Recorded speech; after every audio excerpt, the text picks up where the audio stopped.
नमस्कार आदाब, मैं शबीर मोमिन, आप देख रहे हैं न्यूज़ दर्पण टीवी।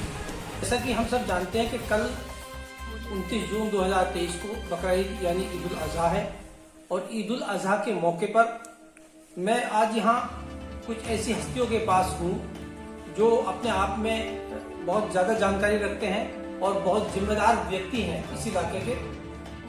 मेरा मतलब मदरसा नासलूम के नाजिम आला मौलाना मोहम्मद यामीन और आर्थिक और सामाजिक चीज़ों के जानकार मास्टर जावेद जमा दोनों के साथ यहाँ पर मौजूद हूँ और ईद के बारे में खुलकर बात करने के लिए, विस्तार से चर्चा करने के लिए मैं यहाँ मौजूद हूँ और आइए उनसे बात करते हैं। मैं सबसे पहले मास्टर साहब आपसे सवाल करता हूँ, ईद उल अज़हा का क्या मतलब है? ईद उल अज़हा असल नाम ईद उल अज़हा ही है इसका। तकरीब तो ये चलन में आ गया लेकिन इसका अरबी नाम ईद उल अज़हा है। और इस ईद पर, इस ईद उल अज़हा के मौके पर इस चीज़ का पैगाम जाता है कि अपनी प्यारी से प्यारी चीज़ ईश्वर के आदेश पर निछावर कर दें, कुर्बान कर दें। और वो कुर्बानी एक एग्रीमेंट है, ऐसा नहीं कि बेटे को ज़िबाही कर दिया हो, खुदा ने कबूल कर लिया और जब कानून व्यवस्था या अल्लाह के कानून में कहीं विघ्न पड़ेगा, रुकावट पड़ेगी, जब उसको तलब कर सकते हैं। कुर्बानी का क्या मतलब समझते हैं आप, इसका शाब्दिक अर्थ बताइए। कुर्बानी का मतलब है त्याग, बलिदान, समर्पण, पूरा समर्पण। यानी ये एक इबादत है जो उसकी चरम सीमा है, इबादत की इंतहा। इससे बड़ी इबादत कोई नहीं हो सकती कि जान पेश कर दे। सबसे पहले आपका स्वागत है हमारे चैनल में। आप अपना परिचय, इंट्रोडक्शन दीजिए। मैं काट का एक बड़ा मरकजी इदारा है मदरसा नासलूम, वहाँ का नाजिम आला हूँ। जिम्मेदारियाँ मेरे सपुर्द हैं। ये बकरा ईद के बारे में जो आप किताबों में, धर्म ग्रंथों में पढ़ते हैं, थोड़ा सा प्रकाश डालें। हमारे नबी हज़रत मोहम्मद सल्लल्लाहु ताला अलैहि वसल्लम से सहाबा ने मालूम किया, ए अल्लाह के महबूब सल्लल्लाहु ताला अलैहि वसल्लम, ये कुर्बानी क्या है? आप सल्लल्लाहु ताला अलैहि वसल्लम ने इरशाद फरमाया, सुन्नत अबीकुम इब्राहीम, तुम्हारे बाप हज़रत इब्राहीम अला नबीन अलैहिस्सलातु वस्सलाम की ये सुन्नत है। हज़रत इब्राहीम अला नबीन अलैहिस्सलातु वस्सलाम को अल्लाह की जानिब से पैगाम आया। अल्लाह के नबी अलैहिस्सलाम ने अपने बेटे हज़रत इस्माईल अलैहिस्सलाम से कहा, ए बेटे, इन्नी अरा फिल मनामी अन्नी अज़बहुक, मैंने ये ख्वाब में देखा है कि मैं तुम्हें ज़िबा कर रहा हूँ। एक मसले की बात यह है, नबी और रसूल का ख्वाब जो होता है वही होता है, अल्लाह का हुक्म होता है और बिल्कुल हक और सच होता है।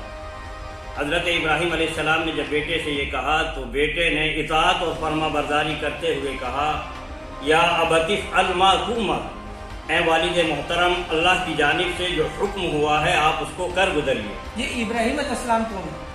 हज़रत इब्राहीम अलैहिस्सलाम बहुत बड़े नबी हैं, रसूल हैं। अल्लाह तबारक व तआला ने आपको कौम की, लोगों की रहबरी के लिए भेजा है। हज़रत इब्राहीम अला नबीन अलैहिस्सलातु वस्सलाम से पहले बहुत से अंबिया अलैहिस्सलाम तशरीफ़ लाए हैं। उनमें सबसे पहले हज़रत आदम अला नबीन अलैहिस्सलाम तशरीफ़ लाए, हज़रत नूह अलैहिस्सलाम लाए। हज़रत आदम अलैहिस्सलाम दुनिया के सबसे पहले इंसान हैं। टोटल कितने नबी दुनिया में शुरू से आखिर तक आए हैं? तकरीबन 1.25 लाख अंबिया अलैहिस्सलातु वस्सलाम दुनिया में तशरीफ़ लाए हैं। सबसे आखिर में हज़रत नबी अलैहिस्सलातु वस्सलाम तशरीफ़ लाए हैं। अच्छा, ईद के बारे में थोड़ा बताएं। आपके धर्म ग्रंथों में ईद का क्या वर्णन मिलता है? कुरान मुक़द्दस में, कुरान की एक सबसे छोटी सूरत है, 30वें पारे में है, सूरह कौसर। उस सूरह कौसर में एक आयत है, फसल्लि लिरब्बिका वन्हर। अल्लाह तबारक व तआला ने ये हुक्म फरमाया है, अपने रब के लिए नमाज पढ़िए और कुर्बानी कीजिए। इस नमाज में और कुर्बानी में ख़ास तौर से लफ्ज़ जिक्र किया लिरब्बी। ईमान वाले का हर अमल अल्लाह की रज़ा और खुशनुदी के लिए होता है। नमाज भी अल्लाह के लिए और कुर्बानी भी अल्लाह के लिए।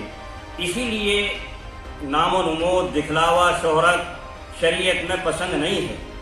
बहुत से लोग कुर्बानी का जानवर लेते हैं और उसको इधर उधर नुमाइश के तौर पर दिखलाते हैं, फ़ख्रिया बयान करते हैं कि हमारी कुर्बानी का जानवर ऐसा है वैसा है, सोशल मीडिया पर डालते हैं। अल्लाह तबारक व तआला को ये अमल पसंद नहीं है।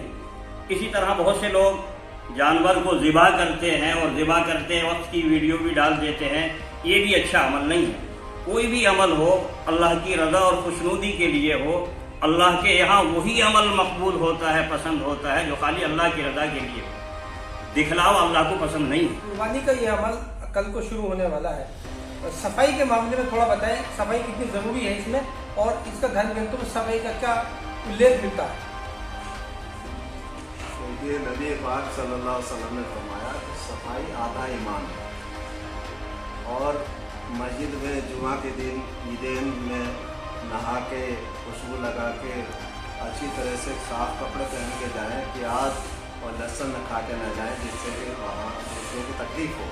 तो ये सब सफाई में आता है।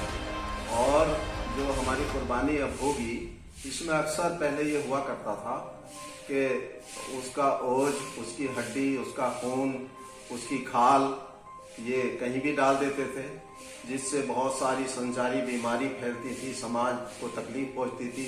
होना ये चाहिए कि कोई भी मजहब, कोई भी धर्म का त्योहार इस ढंग से मनाया जाए ताकि उसके न मानने वाले भी उसको डिसिप्लिन मान करके उससे आकर्षित हों, उससे प्यार करें कि हाँ मनाने का तरीका तो इनका है, कोई सा भी त्योहार।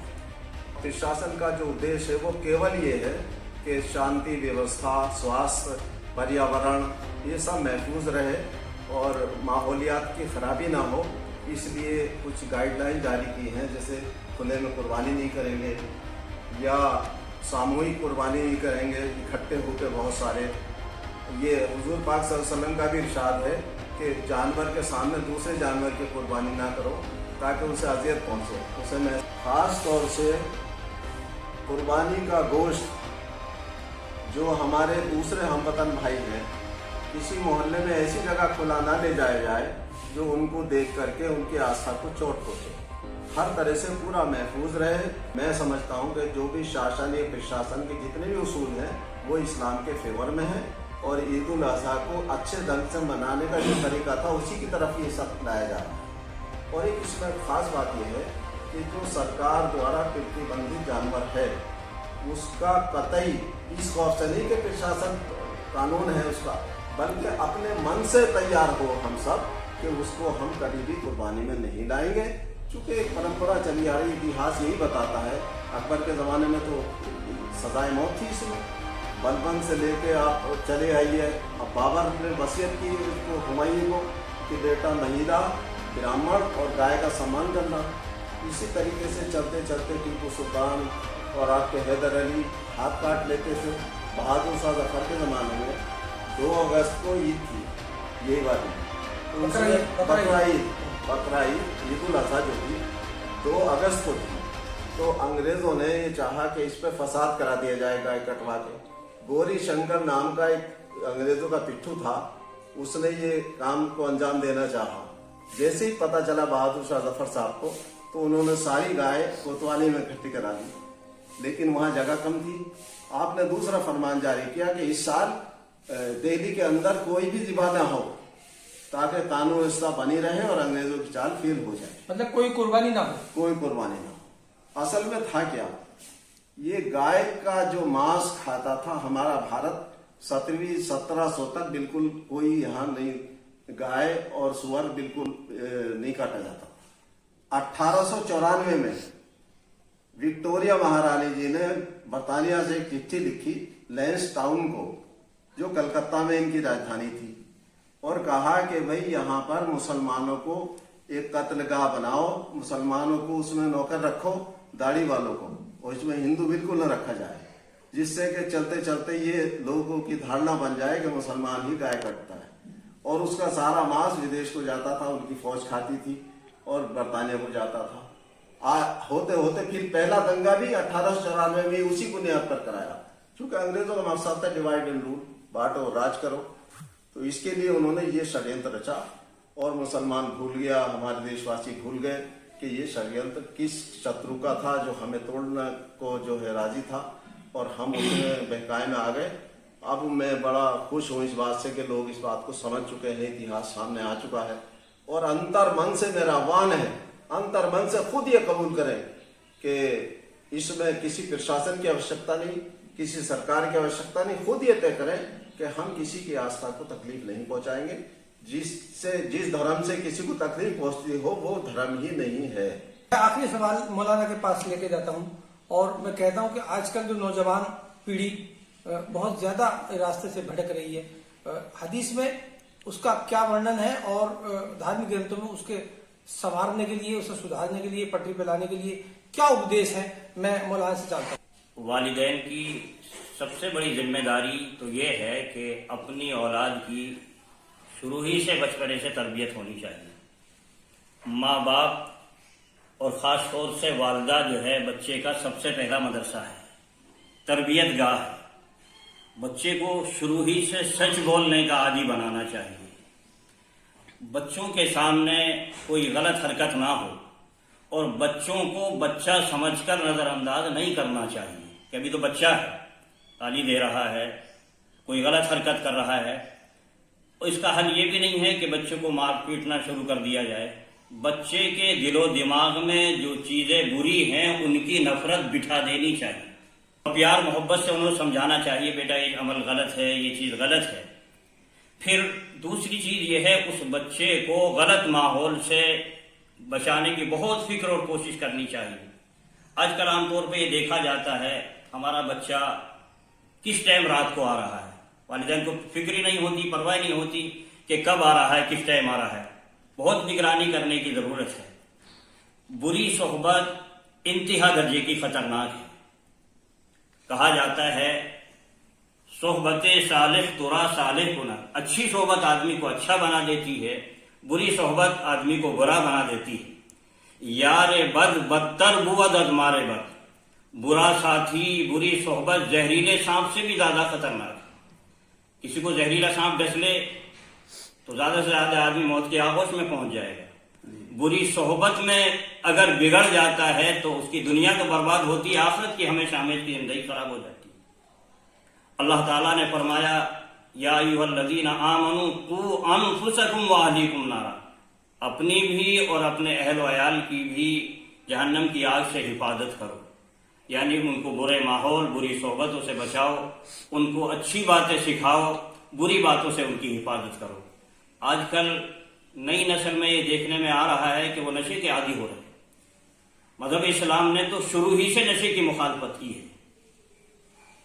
शराब को उम्मुल खबाइस, सारी बुराइयों की जड़ बताया गया है। आज मुख्तलिफ नशे की चीज़ें नई नस्ल इस्तेमाल कर रही है। बहुत ज़रूरी है कि अपनी नई नस्लों की, अपने बच्चों की फिक्र की जाए और बुरी सोहबतों से उनकी हिफाजत की जाए, बचाया जाए। अल्लाह ताला हमारे बच्चों की, नई नस्लों की हिफाजत करे। 30 अक्टूबर सन 2005 में इसका सुप्रीम कोर्ट ने कानून भी पास करा था। 66 पन्नों का गालिबन वो है जिसमें उसको ममनू अवैध करार दिया था। हालांकि कुछ देश के अंदर कुछ राज्य अब भी ऐसे हैं जहां पर कुछ राज्य सरकारों ने उसको दे रखा है। 10 है तकरीबन, मैं जहां तक मानता हूं, जहां उसको अलाउ कर दिया। मेरा तो कहना यह है कि गाय एक ऐसा प्राणी, एक ऐसा पशु है जो पशुओं का सरदार है। इसमें हदीसों का भी हवाला मिलता है। गाय की हिफाजत करो चूंकि वो तुम्हारी हिफाजत करती है, गाय की रक्षा करो चूंकि वो तुम्हारी रक्षा करती है, और उसकी इज्जत करो चूंकि वो पशुओं का सरदार है। और गाय के दूध और घी में शिफा है और गोश्त में बीमारी है। तो ये जो चीज है इसको आम किया जाए और इसको लेकर के सतर्कता बरती जाए और किसी तरह की दुर्भावना का शिकार ना हो कोई भी। और इसी के साथ मैं अपनी बात को विराम देता हूँ।